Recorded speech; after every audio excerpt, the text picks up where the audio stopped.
जय श्री कृष्ण। आज हम बात करने वाले हैं गणेश जी के विकट रूप के बारे में। उनका एक विकट रूप है जो गणेश पुराण के अंदर बताया गया है। आज हम उसी के बारे में बात करेंगे।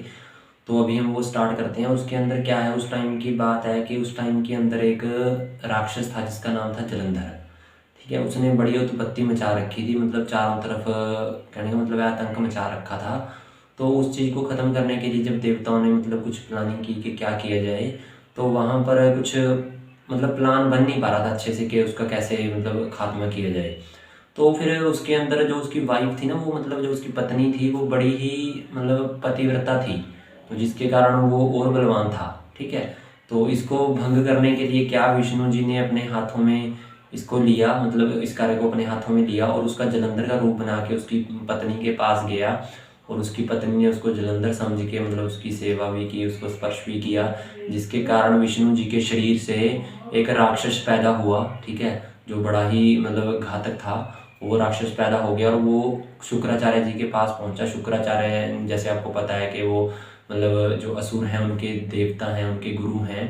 ठीक है, तो वो उनके पास चला गया। उन्होंने उसको बताया कि मैं ऐसे ऐसे पैदा हुआ हूँ, तो उन्होंने उसका नाम कामासुर रख दिया, क्योंकि वो उसके काम वासना से पैदा हुआ था, तो उसका नाम कामासुर रख दिया गया। और फिर उसको बताया कि तुम जाके शिव जी का ध्यान करो। ठीक है, उनके मंत्र का जाप करो। और उसने जाके उनके मंत्र का जाप किया और उनसे वर प्राप्त किया पूरी दुनिया के ऊपर विजय करने का। पूरी दुनिया क्या, पूरी सृष्टि के अंदर विजय करने का उनसे वर लिया। शिव जी ने बोला कि मुझे पता है कि तुम आगे जाके सबको ही तंग करोगे, देवी देवताओं को सबको तंग करोगे, बट लेकिन फिर भी तुमने मेरी सेवा की है तो मुझे वर देना ही है, तो मैं तुम्हें वर देता हूँ। और ये वर दे के वो अंतर्ध्यान हो गए। ये सब जाके उसने शुक्राचार्य को बताया। तो शुक्राचार्य बड़े प्रसन्न हुए भी, तूने तो भी अपनी मतलब विजय तो तू होएगा क्योंकि तुझे वरदान मिल गया है। तो जब उसे ये पता मतलब ये चीज़ हुई, तो उसके बाद फिर उन्होंने उसकी शादी भी कर दी। और फिर उसने पूरी दुनिया पे अपना कब्जा करने की स्टार्टिंग कर दी। पहले उसने पृथ्वी के ऊपर मतलब जितने भी राजा थे सबके साथ युद्ध किया, पृथ्वी को जीत लिया। फिर ऐसे ही लोगों को जीतने स्टार्ट कर दिया, जैसे ऊपर के जो भी लोग हैं उन सब में उसने अपना राज्य स्थापित करना शुरू कर दिया। फिर देवी देवता एक जगह इकट्ठे थे, क्योंकि वो सभी उससे तंग थे। जब उनके लोग चले गए, वो मतलब जो जहाँ रहते थे वो उनकी रहने की जगह ही उसने असुर ने छीन ली। उस अब तो उसके कारण जो उसको मिला था। ठीक है, इसी यही कारण हुआ, क्योंकि अकेले असुर में इतनी शक्ति नहीं है कि वो कर सके, बट लेकिन जो उसको वरदान मिला है उस वरदान में शक्ति है। तो उस वरदान ने उन सबको मतलब जब वो इकट्ठे हुए तो उसके बाद मतलब बातचीत चली कि कैसे किया जाए। तो वहाँ पे एक मुदगल ऋषि हैं जो वहाँ से गुजर रहे थे, जो बड़े ही मतलब ज्ञानी ऋषि हैं। तो वो आए, तो उन्होंने उनको स्थान, देवताओं ने उनको स्थान दिया, उनको बिठाया, उनकी मतलब उनको पूरा उनका सेवा की उनकी। तो उसके बाद उन्होंने बताया कि ऐसे ऐसे दिक्कत है, तो हम क्या किया जाए। तो उन्होंने बताया कि तुम गणेश जी के जो विकट रूप है उसका ध्यान करो, उनके मंत्र का जाप करो और उन्हें प्रसन्न करो, वही तुम्हारी रक्षा कर सकते हैं। तो उन्होंने क्या किया, उन्होंने उनके जो जप है वो करना स्टार्ट किया, तपस्या करनी स्टार्ट करी। काफ़ी टाइम के बाद जब गणेश जी प्रसन्न हुए तो उन्होंने दर्शन दिए और उन्होंने बताया, उन्होंने पूछा कि बताओ तुम्हें क्या चाहिए।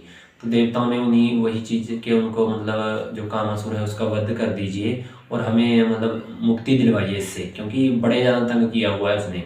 तो उसने कहा कि कोई दिक्कत नहीं, गणेश जी ने कहा कि कोई दिक्कत नहीं, मैं सारा कुछ संभाल लूँगा। तो ये बात कामासुर के पास पहुंची कि ऐसा ऐसा गणेश जी ने वर दिया है। ठीक है, तो उसने अपनी दैत्य सेनाओं को सबको इकट्ठा किया और देवताओं को के ऊपर मतलब आक्रमण कर दिया, उनके ऊपर आक्रमण किया और उनको पीड़ा पहुंचानी स्टार्ट करी। तो फिर उसके बाद क्या हुआ, उन देवताओं ने दुखी होकर गणेश जी को पुकारना स्टार्ट किया और मयूरेश्वर को पुकारना स्टार्ट किया। तो वो वहाँ पे आ गए, वहाँ पे प्रकट हुए और युद्ध में उन्होंने जो असुर हैं उनको काटना स्टार्ट कर दिया, उनको मारना स्टार्ट कर दिया। तो ये देख कर कामासुर को क्रोध आया। उसने कहा, हे मूर्ख, तू कहाँ, तू क्यों यहाँ पर आ गया अपनी मृत्यु को मतलब प्राप्त करने के लिए। तो गणेश जी ने कहा कि कोई नहीं, अभी पता लग जाएगा कि कौन मृत्यु को प्राप्त करेगा।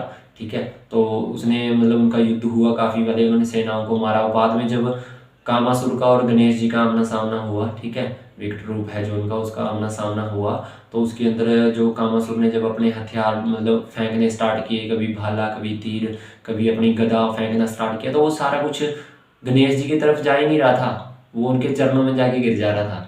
तो यहाँ से उसने सोचा कि ये क्या चक्कर है। तो फिर उसको याद आया कि शुक्राचार्य ने उसको बताया था कि अगर तेरे सामने गणेश जी आ जाएं, ठीक है, किसी भी अवतार के अंदर, तो उनसे लड़ने की गलती मत करना। ठीक है, क्योंकि वो इस संसार को चलाने वाले हैं। अगर तूने उनके साथ लड़ने की मतलब कोशिश की तो तेरा कुछ नहीं बचेगा, तू मतलब रह नहीं पाएगा, ठीक है, उनके सामने टिक नहीं पाएगा। ये सब चीज़ें उसको याद आई और फिर उसने उनसे भगवान से क्षमा मांगी और उनके चरणों में गिर गया, ठीक है। और उन्होंने बोला कि जैसे आप बोलोगे मैं वैसे ही करूँगा। तो ये थी जो गणेश जी के विकट रूप की कथा। मेरे ख्याल से आपको अच्छी लगी होगी, और अगर आप चैनल पे फर्स्ट टाइम आए हो तो सब्सक्राइब जरूर कर लो, क्योंकि इसके ऊपर बहुत कुछ नया आने वाला है आपके लिए, आपकी नॉलेज के लिए। अभी हमारी ये गणेश जी वाली सीरीज चल रही है, इसके बीच बीच में मैं आपको कुछ ना कुछ नया भी देता रहूँगा, ठीक है। जो हमारे 2-3 इसके और रह गए हैं पार्ट, वो भी हम लेके आएंगे जल्दी।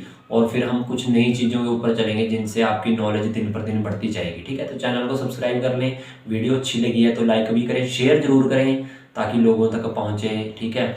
और बाकी वो भी कुछ ना कुछ नया जान सकें, ठीक है। बाकी मिलते हैं नेक्स्ट वीडियो के अंदर। जय श्री कृष्ण।